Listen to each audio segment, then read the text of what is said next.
Aujourd'hui dans Mythbusters, Tue-le! Adam et Jamie font l'odyssée du tir à l'arc, Mort à tous ceux qui nous défient. afin de déterminer si les Grecs étaient en avance de 2000 ans sur leur temps, Prêt? Presque. Voilà, je suis prêt. en créant la première mitrailleuse à flèches. Attends! Zut! Sacre bleu. Tôt ou tard, tout ce qui pourra foirer aura foiré, et ça marchera à merveille. Pendant ce temps, Grant, Carrie et Tori se saoulent au nom de la science. C'était le rat? Trop cool! Avant de rester éveillés pendant 30 heures Je suis fatigué. pour découvrir si conduire sans avoir fermé l'œil Mais est plus dangereux que de conduire après quelques verres. La science ne dort jamais. Qui sont les Mythbusters? Adam Savage Je suis vivant. et Jamie Heineman. C'est presque trop excitant. À eux deux, ils ont plus de 30 ans d'expérience dans le domaine des effets spéciaux. À leur côté, Grant Imahara, Lève-toi! Carrie Byron c'est le meilleur boulot du monde! et Tori Bellecci. Allez, on le fait flamber. Ils ne se contentent pas de recenser les mythes, ils les mettent à l'épreuve.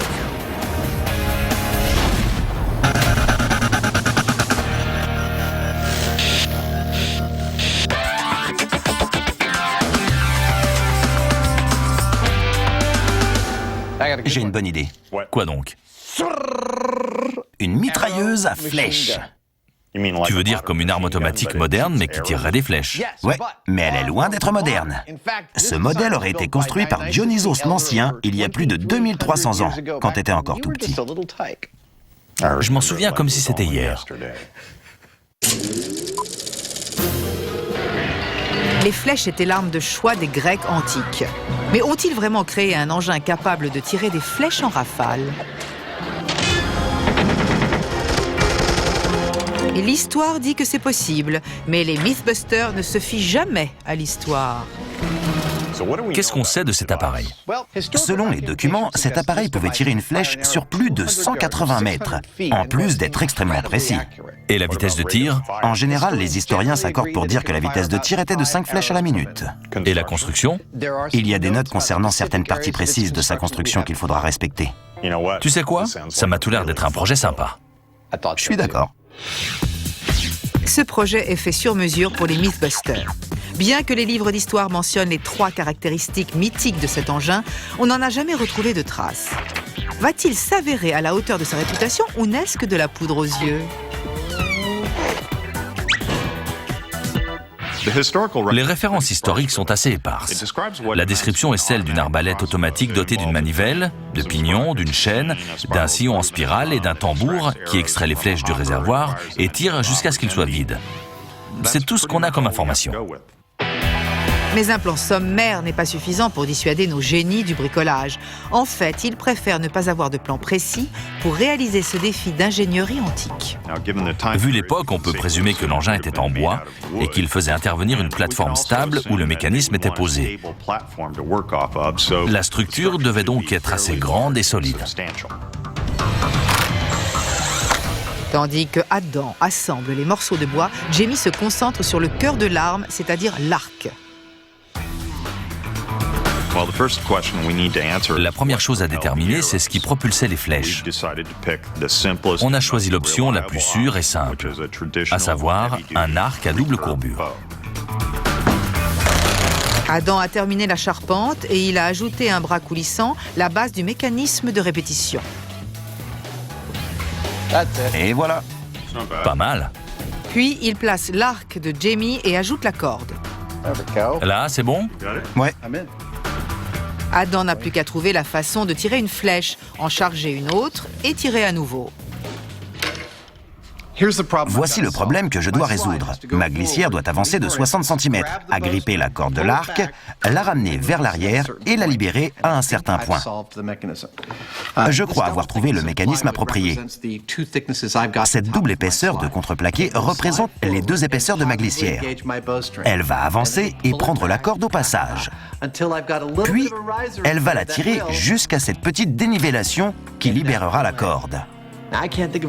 Il n'y a aucune raison pour que ça ne marche pas, alors autant le fabriquer. Aussitôt dit, aussitôt fait.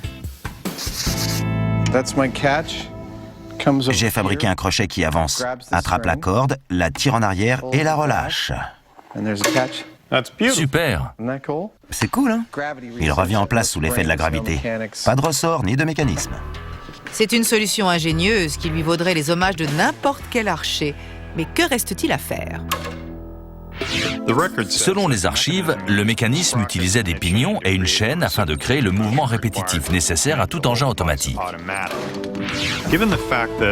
Vu qu'il y a plusieurs pièces en mouvement, les pignons, la manivelle et la chaîne doivent être d'une grande solidité pour faire fonctionner le tout.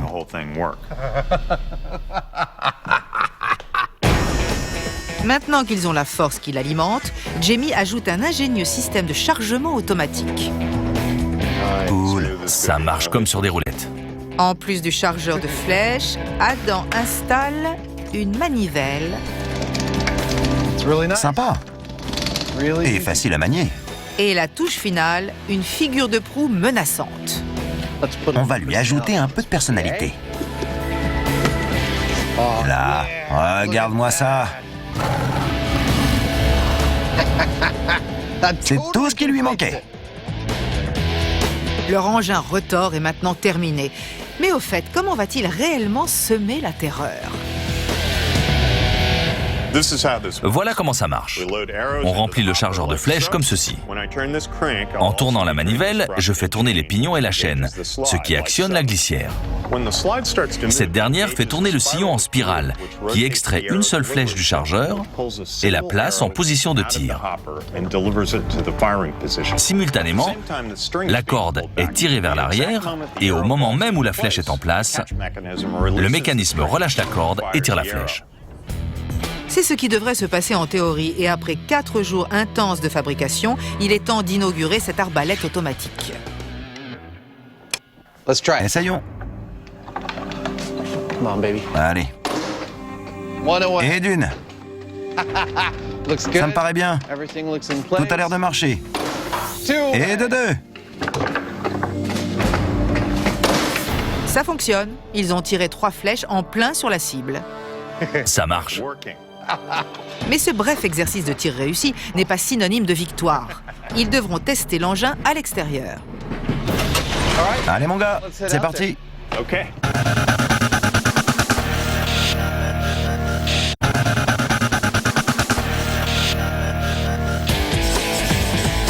Les Mythbusters vont tester un mythe qui n'est pas de tout repos.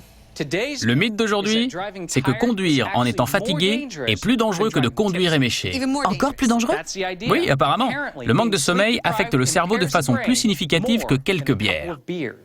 J'ai entendu dire que chaque année, des milliers d'accidents sont dus au manque de concentration attribué à la fatigue. Il faut regarder ça de plus près. Tout à fait. Conduire en état d'ivresse est très dangereux. Mais prendre le volant sous l'effet de la fatigue est-il plus risqué que de conduire un peu pompette? L'idée est de savoir laquelle des situations est la plus dangereuse. Tout d'abord, Grant et Carrie veulent savoir pourquoi le manque de sommeil peut être synonyme de danger au volant. On est dans un centre de recherche sur les troubles du sommeil pour en apprendre plus sur la science du sommeil. Bon, Alex, on est prêt pour le test de sommeil. Tori fait office de cobaye. Il va subir une polysomnographie afin d'enregistrer ses ondes cérébrales en état de somnolence, puis en état bien reposé. Tu vas me lire une histoire? Dr Clement, qu'est-ce qui arrive quand on manque de sommeil? On devient irritable. On a du mal à prêter attention. Quand on a sommeil, le cerveau fonctionne très différemment de quand on est bien reposé et alerte. On voit ici clairement que les ondes cérébrales de Tori sont nettement plus actives quand il est éveillé que lorsqu'il somnole. Et en ce qui concerne notre test, le Dr Clement ajoute un point très important. Si on se retrouve devant un tronçon de route long et monotone, on a encore plus de mal à garder les yeux ouverts et rester concentré. Si on avance par à-coups, comme en ville, c'est plus stimulant, donc plus facile de rester alerte. Ce qui veut dire qu'ils auront besoin de 2 parcours différents. Un qui reproduira les stimuli constants du trafic urbain et un autre, ceux d'un tronçon d'autoroute monotone où le fait de s'écarter de la route pourrait signifier la mort. Grant a trouvé l'endroit parfait pour effectuer ses tests. On est sur un parcours d'entraînement pour véhicules d'urgence où va se tenir notre épreuve de conduite sous l'effet de l'alcool et de la fatigue. On va soumettre nos conducteurs à différents tests pour établir lequel est le plus dangereux. Conduire en étant éméché ou alors complètement épuisé. C'est Paul Gérard, moniteur de pilotage, qui va surveiller de près les performances de nos conducteurs désignés. Bonjour Paul, merci d'être venu. Merci à vous. Pour évaluer ce que Tori et Carrie devront affronter, Prêt? Oui. C'est parti. Grant, parfaitement sobre, exécute le parcours d'obstacles. On va commencer par le parcours de manœuvrabilité. On s'engage dans cette voie où un fil détecteur va déclencher un feu vert qui nous dirigera dans une des deux présélections. C'est pour tester notre acuité visuelle et notre temps de réaction. Une fois le parcours terminé, on doit s'arrêter complètement. Puis, il faudra descendre cette côte en négociant une courbe en S. Le virage est serré. Oui. En essayant de ne faire tomber aucun cône. Après le virage en S, on continuera en ligne droite à une vitesse de 40 km/h.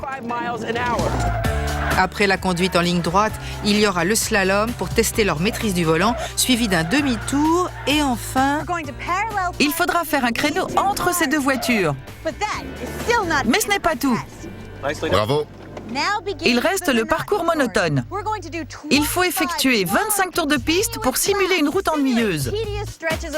Avec ça, on aura reproduit tous les cas de figure possibles afin d'établir s'il est plus dangereux de conduire sous l'effet de la fatigue ou de l'alcool. En guise de distraction supplémentaire sur le parcours d'obstacles, on ajoute une touche digne des Mythbusters. Ils ne se douteront de rien. Au préalable, Tori a préparé un test de temps de réaction qui sera caché dans un endroit secret. Un rat. Rien de tel qu'un rongeur qui traverse la chaussée pour nous distraire pendant qu'on conduit. Je serai moi-même un des conducteurs testés. Alors pourquoi créer mon propre piège? C'est comme construire son propre échafaud. Mais même si je le fabrique, ça ne veut pas dire que je saurai où et quand il sera déployé. Ce sera à la discrétion de Grant. L'important sera d'éviter le rongeur. Et voilà, mon rat est terminé. Il ne lui manque plus que la propulsion. Une fusée. Et oui, un rat fusée. C'est vrai qu'en matière de diversion, on peut difficilement trouver mieux qu'un rat qui se déplace à la vitesse d'une fusée. C'est parti. Diversion du rat fusée. 3, 2, 1... Génial! Avec la bonne dose de poudre, ça finira bien 3, 2, 1... par surprendre nos braves conducteurs. Pour moi, la vitesse est parfaite.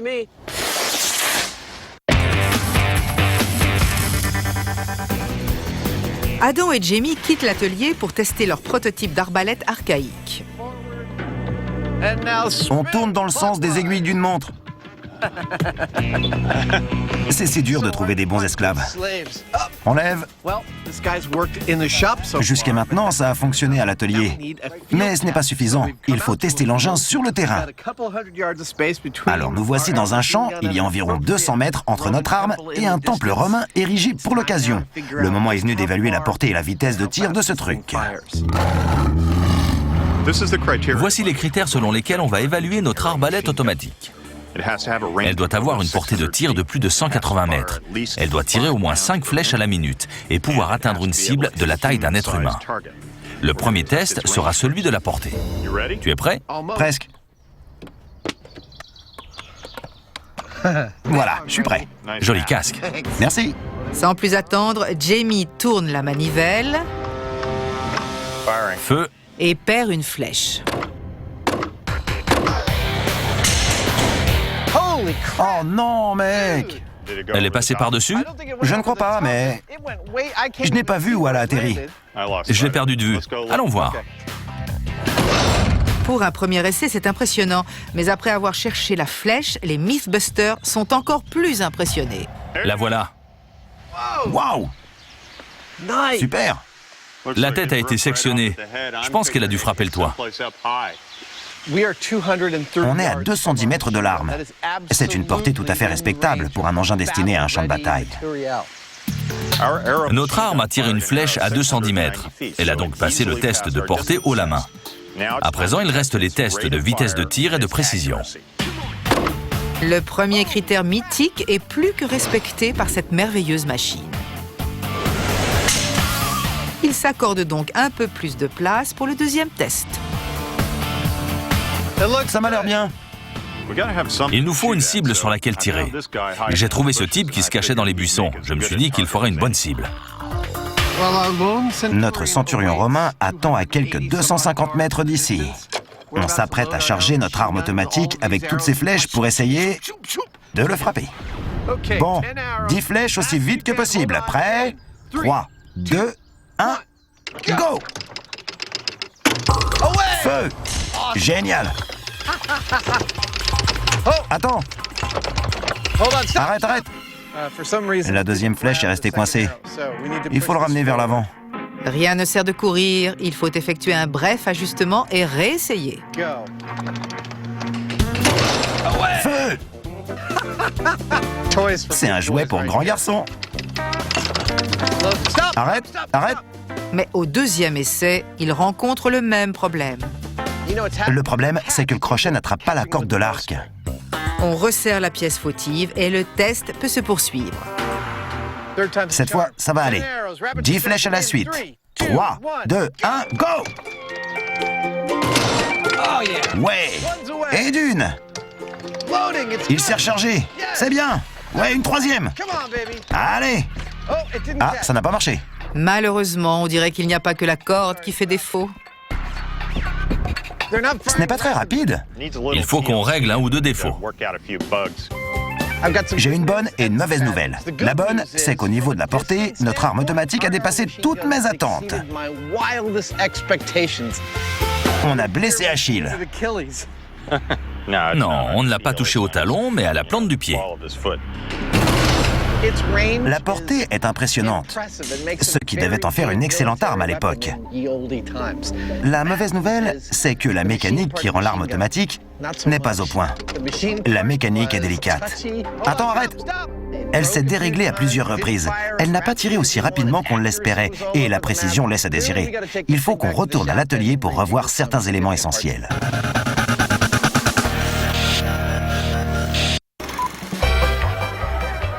Les Mythbusters jouent les fous du volant pour découvrir ce qui est plus dangereux, conduire épuisé ou éméché.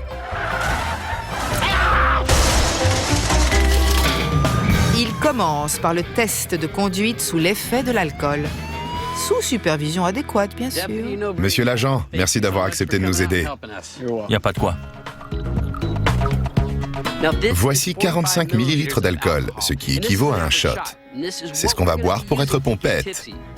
On ne cherche pas à être sous, on veut juste être un peu éméché, ce qui veut dire qu'il faut rester sous le taux d'alcoolémie toléré aux États-Unis, c'est-à-dire 0,8 g d'alcool. Pour quelqu'un de ma stature, à savoir 77 kg, ça revient à boire 3 verres comme celui-là en l'espace d'une heure. Carrie étant plus légère, il lui en faudra seulement 2 pour arriver au même résultat. Une fois notre but atteint, on prendra le volant.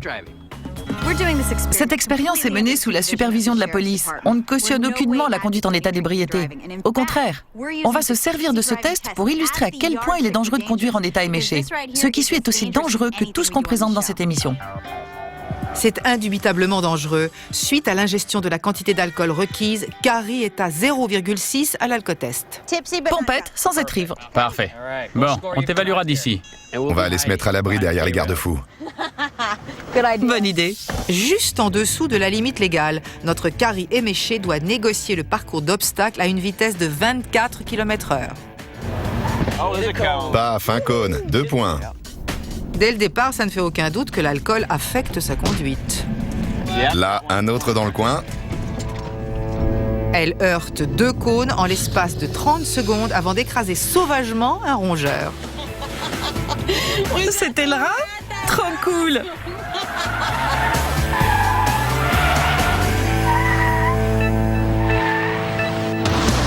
Son demi-tour en 3 temps lui coûte 1 point de plus. Cette voiture est plus longue que la mienne. Elle est censée le faire en 3 temps. On voit que son jugement est affecté. Elle n'arrivait pas à évaluer l'espace qu'elle avait pour se retourner. Puis c'est l'hécatombe de cônes lors du créneau. Elle en renverse beaucoup. Ça va faire un sacré total. Effectivement. Carrie a commis 7 erreurs sur le parcours d'obstacles, ce qui lui vaut 10 points de pénalité par erreur. Mais ce n'est pas tout. Elle doit ensuite exécuter les 25 tours de piste pour simuler le tronçon d'autoroute. Comment vont-ils s'assurer que Carrie reste entre les lignes? Eh bien, à l'aide de cet ingénieux appareil. J'ai ici un système de détecteur capable de voir si les roues sont à l'intérieur ou à l'extérieur des lignes. Si les roues se trouvent à l'extérieur, un chronomètre se met en marche automatiquement et mesure le temps écoulé en dehors des lignes. De plus, une lumière à l'extérieur s'allumera et on saura si les conducteurs franchissent les lignes ou pas. Ok, 25 tours de piste pour le test de monotonie. 3, 2, 1. Je crois que le test de monotonie va être le plus difficile. Parce que quand on a un peu bu, on a tendance à dévier. Ça va être dur de maintenir la bonne trajectoire.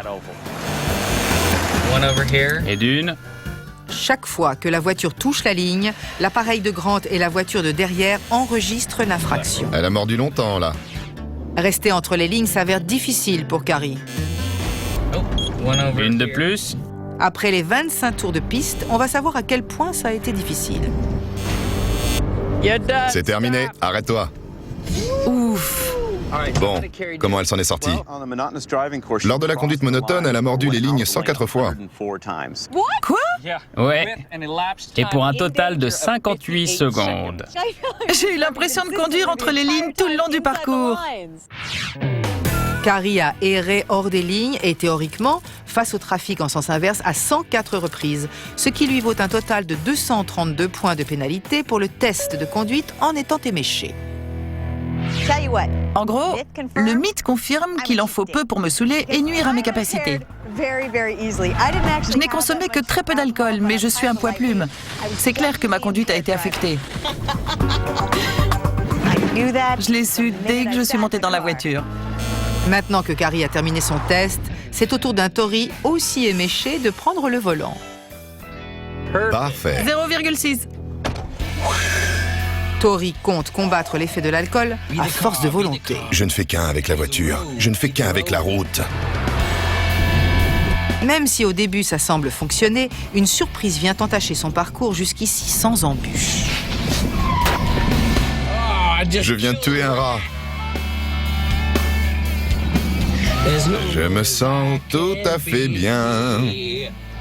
Bon, maintenant, un virage serré et le créneau. Concentre-toi, concentre-toi. Ne renverse rien. Et voilà. Et toc. Tori s'en est tiré étonnamment bien lors du parcours de manœuvrabilité, récoltant seulement 20 points de pénalité, mais il reste la partie ennuyeuse. Vive la sobriété. Là encore, l'évolution de Tori est suivie par Grant et Paul à bord d'un véhicule juste derrière lui. Je suis peut-être parano, mais je crois que cette fourgonnette blanche me suit. Pourquoi elle me suit? Je commence à avoir la tête qui tourne. Et c'est pas à cause de l'alcool. 25 tours de piste plus tard, le test de conduite est terminé. Purée, quelle torture. N'est-ce pas? J'ai cru que ça ne finirait jamais. Moi aussi. C'était certes laborieux, mais comment s'en est-il sorti? Lors des tours de piste monotone, il a mordu la ligne à 4 reprises. Pour un total d'1 seconde de danger. Bien qu'étant éméché, Tori s'en est très bien tiré et son total de points de pénalité s'élève à 25. Mais le compte-rendu n'est pas si positif. Je dois dire qu'après avoir observé la conduite de Tori, avec 3 verres dans le nez, je suis perplexe. Il n'a pratiquement pas commis d'erreur. Oui, ça peut paraître comme ça en surface, mais il a quand même commis des erreurs. Et dans une situation réelle, ça aurait pu être très grave. Par exemple, quand on a projeté le rat devant lui, si ça avait été une voiture brûlant un feu rouge ou un stop, il aurait foncé droit dedans. Maintenant qu'ils ont terminé leur évaluation de conduite en étant pompettes, ils doivent dégriser, passer une nuit blanche et recommencer.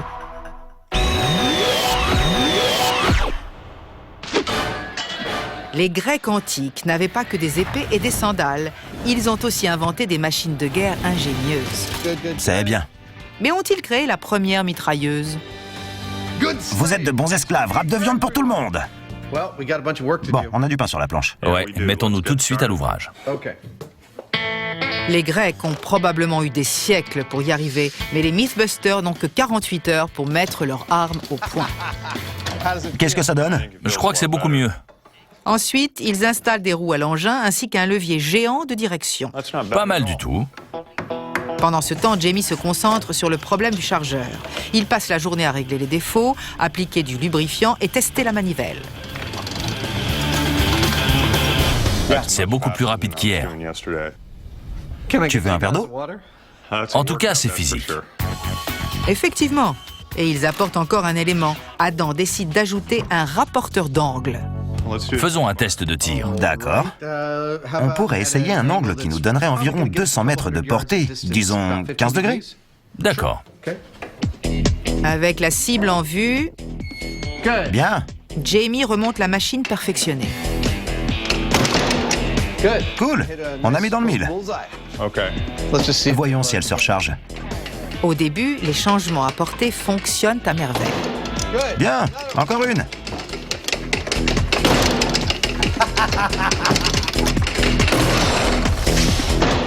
Ouais.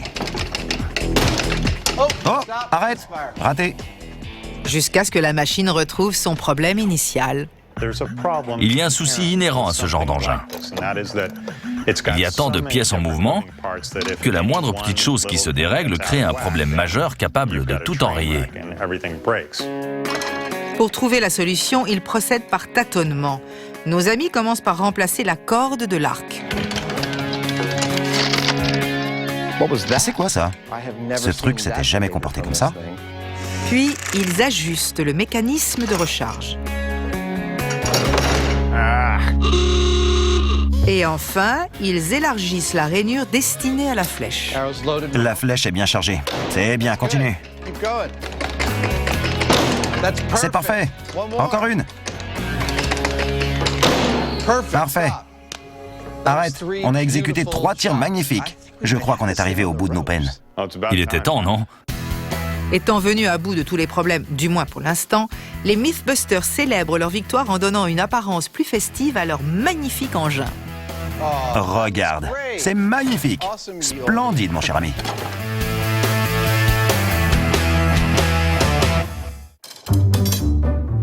On est prêt. Alors attention, hordes ennemies. Absolument.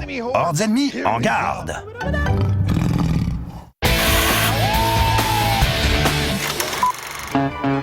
La privation de sommeil peut être une forme de torture.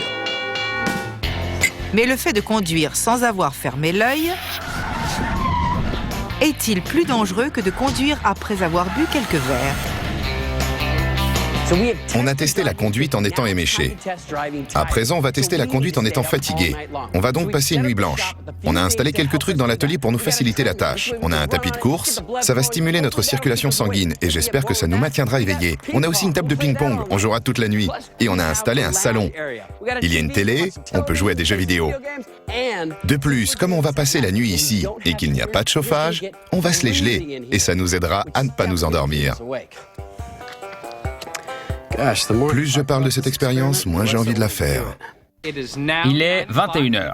Vous êtes debout depuis environ 15 heures. Il vous reste 12 heures avant de reprendre la route. Toi, je sais pas, mais moi, je me sens bien. Je suis peut-être optimiste, mais je crois que ça va aller. Bonne chance et à demain. Ça marche, à demain. Bonne nuit. Qu'est-ce qu'on fait? Pour que le test ne tienne compte que du manque de sommeil, C'était génial. les stimulants tels que le sucre et la caféine sont interdits. Tori et Carrie devront trouver d'autres façons de rester éveillés toute la nuit. Nos deux noctambules entament leur nuit blanche à San Francisco avec de l'énergie à revendre. C'est malin. Mais tandis que la nuit s'écoule, les symptômes dus au manque de sommeil se font sentir. 1h du matin, je sais que je commence à fatiguer parce que ma voix est beaucoup plus grave. D'ici demain matin, j'aurai la même voix que Jamie. Il est nul. Oh, joli retour. Zut, il a marqué un point. Je suis fatigué. Ça marchera jamais. À 4 heures du matin, nos deux comparses privés de sommeil n'en peuvent plus. Réveille-toi. Je réfléchissais, c'est tout. Examinons les effets du manque de sommeil. Irritabilité? Je vais tuer Grant. Ouais. Bâillement intense? Ouais. Temps de réaction rallongé et précision affaiblie? Aucun doute là-dessus. J'ai cru que... J'ai cru qu'il y avait quelqu'un derrière moi. Alors, hallucination. Oui. Je suis fatiguée. Souffrant de tous les symptômes du manque de sommeil, notre duo traverse tant bien que mal les dernières heures jusqu'au matin. Il est 6 heures. On est debout depuis 24 heures d'affilée. Je vois plus clair. Enfin, à 7 heures, Grant arrive avec le petit déjeuner tant attendu. Bonjour. Je dois vraiment être fatigué. Je rêve que Grant nous apporte à manger. Bon appétit. On va se préparer et vous allez refaire le parcours.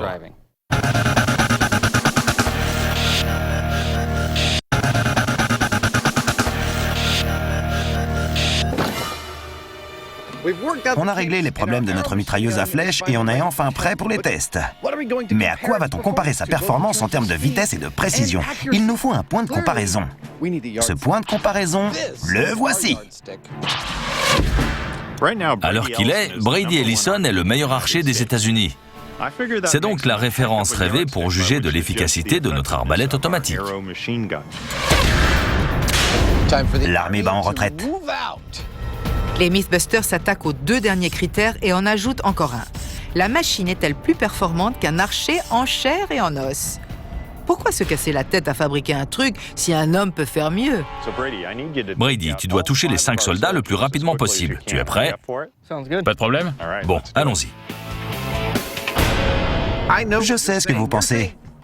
Que nos ancêtres du 3e siècle avant Jésus-Christ n'avaient pas d'équipement aussi perfectionné que celui que je tiens dans ma main. Comment comparer ça aux arcs de l'époque?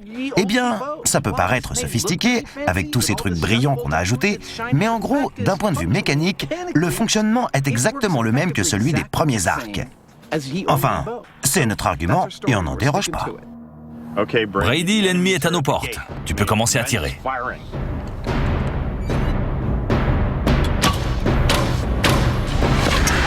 En plein dans le mille. Le soldat bleu est touché. On passe à l'orange. L'orange est touché. Gare au vert. Brady n'en est pas à son coup d'essai. Touché. Le soldat vert est touché. Au rouge. Et même s'il ne fait pas mouche à chaque coup, Tu as touché le côté du soldat rouge. Non, il n'a pas été touché. à l'aide de son arc hyper moderne, il vient rapidement à bout des cibles. Le jaune est touché. Il ne reste que le rouge. Ouais, c'est bon, le rouge est touché. Tu les as tous eus. Bien joué. En 2 minutes. 11 flèches. 5 victimes, 11 flèches, 2 minutes. C'est ce que nous devons tenter de battre.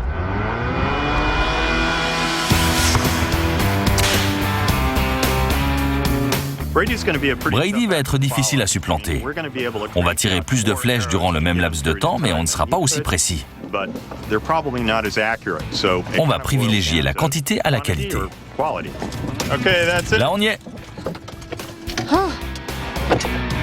Avec 20 flèches dans le chargeur, la quantité ne devrait pas poser problème. Et avec Brady comme viseur, la précision non plus. Centurion Jamie, je vois 5 soldats ennemis nous barrant la route à environ 80 mètres. On les descend? À votre commandement. J'adore! Le centurion Adam donne l'ordre. Le chronomètre est mis en marche et Jamie se charge de la manivelle. On dirait qu'on a fait mouche. Le jaune est touché, passons au rouge. Et feu! On a eu la tunique du rouge. Feu! On a touché le rouge. Vise le vert. Feu! C'est un début prometteur avec tous ces ennemis qui tombent sous le tir ravageur de l'engin. Je crois que le vert est touché. Passons à l'orange. Feu! L'orange est tombé. Mais après avoir touché 4 cibles, l'arc tire sa révérence. On a cassé l'arc. Comment ça? La branche s'est cassée. Je l'ai fendu. Oh non! À ta place, je reculerai. La flèche pourrait ricocher vers toi. Bon, voilà le topo. À 1 minute 38 secondes, après avoir tiré 19 flèches et atteint 4 cibles, une des branches de l'arc s'est brisée. On l'a remplacée, on va remettre le chronomètre en marche et on espère régler son compte à l'envahisseur bleu. Et c'est ce qu'ils font.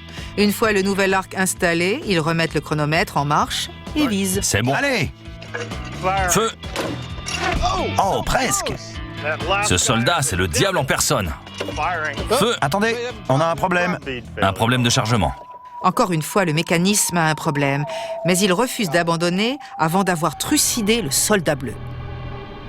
Les flèches problématiques sont retirées. Le chronomètre est remis en marche. C'est reparti. Bien, continue. Les flèches sont en place. Ah, celle-là n'a pas été chargée. Le crochet n'a pas... Zut! Flûte! Caca! Boudin! Saperlipopette! Sacre bleu! On recommence. Encore un échec, mais les Mythbusters sont les champions de la persévérance Il est assez fragile. jusqu'à ce que la corde cède sous la tension. C'est la corde. On n'arrive pas à descendre le dernier soldat. À ce stade, on a connu tous les déboires possibles. On a eu des ratés, des problèmes au lancement, des problèmes de corde. Tôt ou tard, tout ce qui aura pu foirer aura foiré. Mais ça finira par marcher. Espérons-le, les Mythbusters n'abandonnent jamais sans combattre.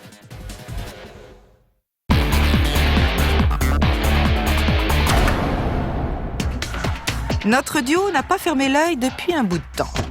On est arrivé. Ta façon de conduire réveillerait n'importe qui. Mais après 30 heures en état d'éveil, le moment est venu de vérifier si le manque de sommeil rend la conduite plus dangereuse que l'alcool. Éteignez-moi ce soleil. C'est incontestable, ces deux-là sont fatigués. Carrie et moi sommes debout depuis plus de 30 heures. Et j'ai le cœur qui palpite, je respire mal. Vous voyez le bruit que fait une télé quand il n'y a que de la neige? Je me sens mal, je suis sûr que mon système immunitaire est en train de lâcher. Je n'hallucine pas encore, mais la journée ne fait que commencer. Voilà ce qui se passe dans ma tête en ce moment. Je vais sûrement faucher quelques cônes aujourd'hui. Il n'y a qu'une façon de le savoir, et c'est en observant nos conducteurs alors qu'ils prennent la route.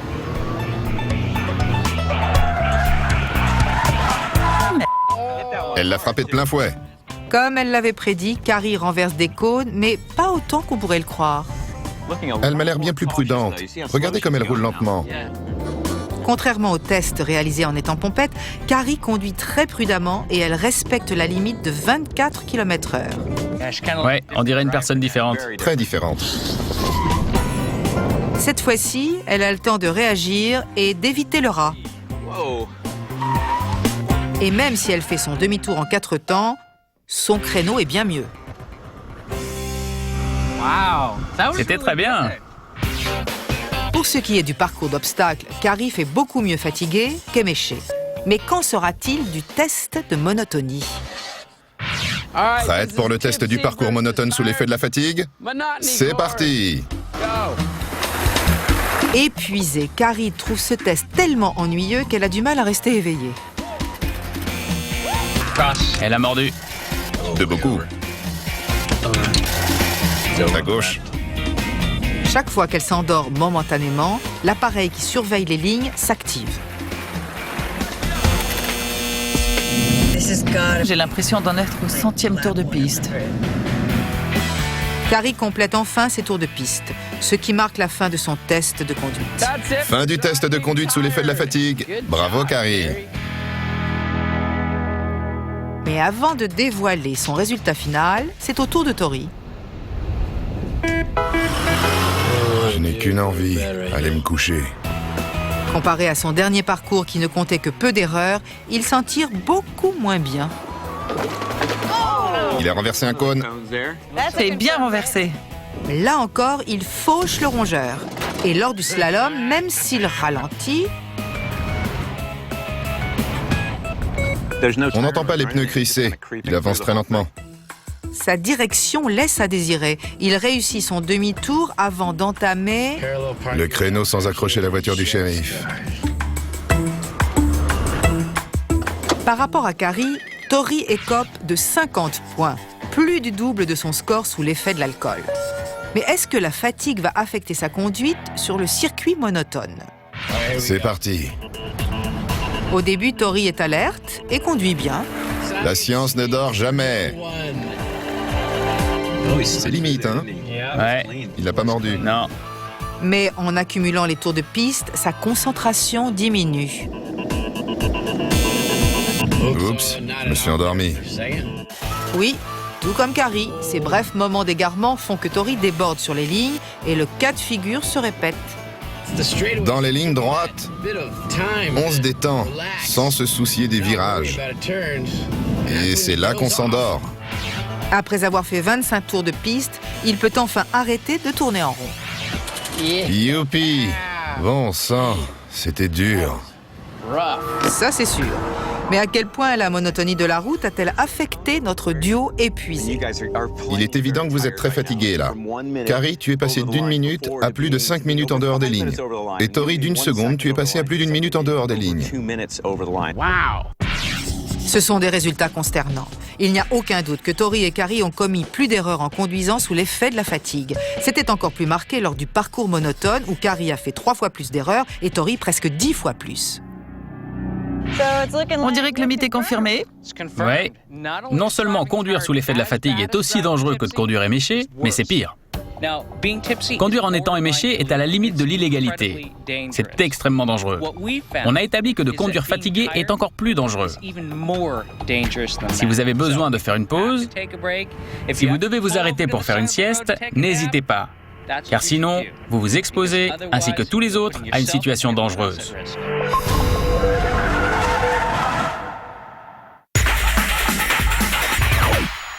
Prêt à réessayer?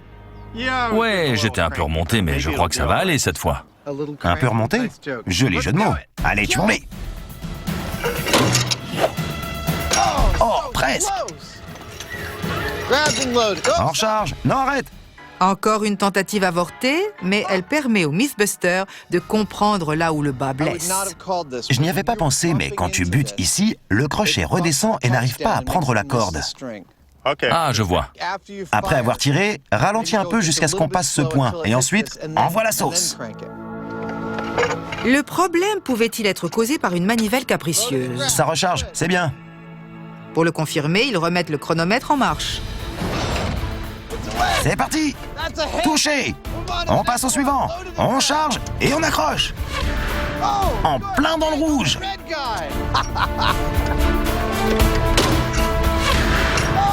On dirait qu'on a touché le verre de plein fouet. Non, raté.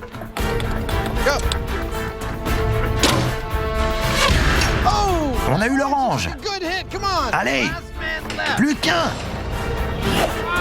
Allez, il se rapproche.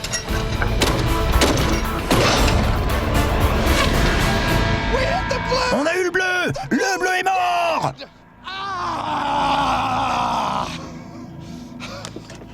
Je vais aller manger un animal mort. Les Mythbusters ont enfin triomphé. Il n'y a qu'à regarder les mannequins. On a eu le bleu. 15 flèches, 5 victimes. En combien de temps? 1 minute 50. 1 minute 50. Super. Beau travail. Bien visé. Notre arbalète automatique antique a tué 5 soldats en 1 minute, 50 secondes avec seulement 15 flèches. Notre but était de 5 flèches à la minute, comme le disent les références historiques. Et on a obtenu un rythme de 8 flèches à la minute. Non seulement ça, mais en plus on a réussi à accomplir notre mission plus rapidement que notre archer. C'est pas mal du tout. Bon, quel est le verdict concernant la bête? On a été au-delà de ces supposées possibilités. Absolument. Notre portée était formidable, notre précision renversante et notre vitesse de tir plus élevée que dans nos rêves les plus fous. Le mythe est donc Plausible. Va pour plausible. Je t'assure.